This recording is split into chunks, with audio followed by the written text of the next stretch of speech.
Hey guys, my name is Ryan Troutman, and for my drama project, I went with the individual option, option B. That was just because I have a really crazy schedule with practice and everything, but that's besides the point. So I chose a Dollhouse by Henrik Ibsen, and a little bit of background. It was written, and he wrote it in Norway, but the first time it was performed was in Copenhagen, Denmark. And so, I mean, that's all around the same area in Europe and everything. But the main conflict of the story is this wife Nora is leaving her whole family behind to go and pursue her own goals in life in an effort to find herself. So for the theme of the story, it is I put the theme or message of the play is showing inequality through gender roles and the restrictive position that women had at the time. And Ibsen's character shocked contemporary audiences by leaving their shocked contemporary audiences by the main character leaving her husband and children to find herself, something that was completely unheard of at the time. And so, a little bit of historical context: this was the Victorian era, the age of imperialism, where women's whole role was to just get married and take care of the kids in the house. You know, they didn't have jobs. Well, some of them did, unless you were like a music teacher or a nurse, you didn't earn any money. You just stayed home and took care of everything that needed to be done. So for my characters, we have Nora Helmer, who is the protagonist. She's the one who leaves her family behind. She's the one who's tired of her husband Torvald, and he is the stereotypical husband at the time. He earns money and pretty much just sees his wife as a doll, which is the doll's house name. So he's the typical. He only sees his wife, and very stereotypical for the time. Another character we have is Torvald Helmer. Well, that's I already said him. Krogstad. Krogstad is the lawyer. He went to school with Torvald. He holds a subordinate position at Torvald's bank, and he ends up getting fired so that Nora's friend, Miss Lind, Christine Lind, can have the job. And that makes Torvald very mad. Or not Torvald, that makes Krogstad very mad. And so then he knew that Nora took out a loan and forged his father's name on it to pay for their honeymoon to Italy when her and Torvald got married, because she thought that's what Torvald wanted, which is he did. He just didn't know he took out a loan for it. And so that when he's very upset when they fire him, and so he goes and drops a letter in Torvald's mailbox that's locked, and says that, hey, your wife forged a signature on a loan. Torvald works at a bank, so he hates loans. He doesn't like any of that stuff. He doesn't like to be in debt. So then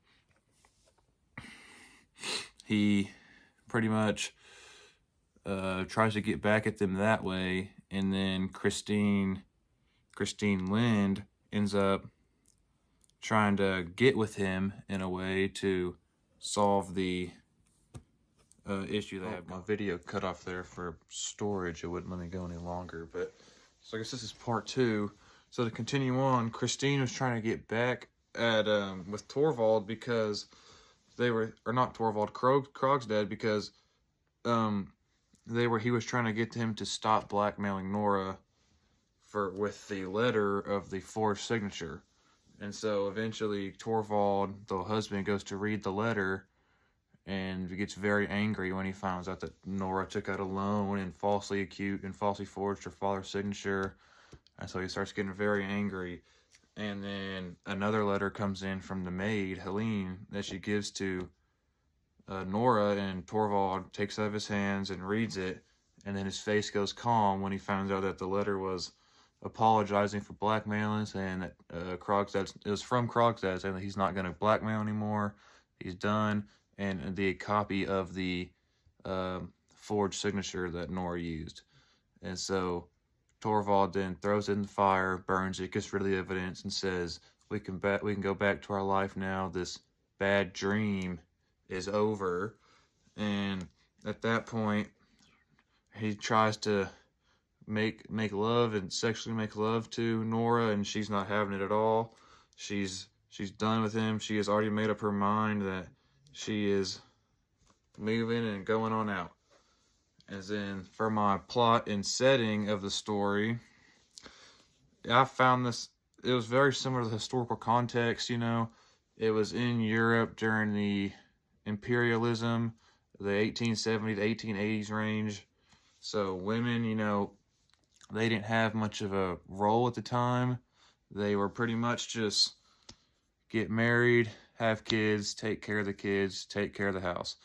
They didn't have, they couldn't vote at the time. They didn't have much of a role. They pretty much, yeah, they just took care of the house. And so that takes me into the language and word choice, which is similar to the, see, I've written down here. One that stood out to me was when Torvald said to Nora that I would not be a true man if your feminine helplessness did not make you doubly attractive in my eyes. Feminine helplessness is what stood out to me, to where he doesn't see Nora as a human, or she sees him as a human. He doesn't see her as anything above his wife. I mean, she has no actual meaning in the society other than the mom of the kids and just take care of the house. And so Torvald, the reason he said that is because he was very happy over it all being wrapped up, that he's not being blackmailed anymore. And Krogstad was done blackmailing, but see, the feminine helplessness is what really stood out to me. Another one was, I think Torvald said this. It was, Nora, I would gladly work for you day and night and endure sorrow and hardship for your sake, but no man can be expected to sacrifice his honor, even for the person he loves. And so that's saying all his honor would be gone if he would work for a woman. And then Nora replied with, millions of women have done it. So women do it every day, and he couldn't do it for a single day because all his honor and everything, all his honor would be gone. No one would look at him as a man if he would work for a woman. And then, so that's pretty much all I had.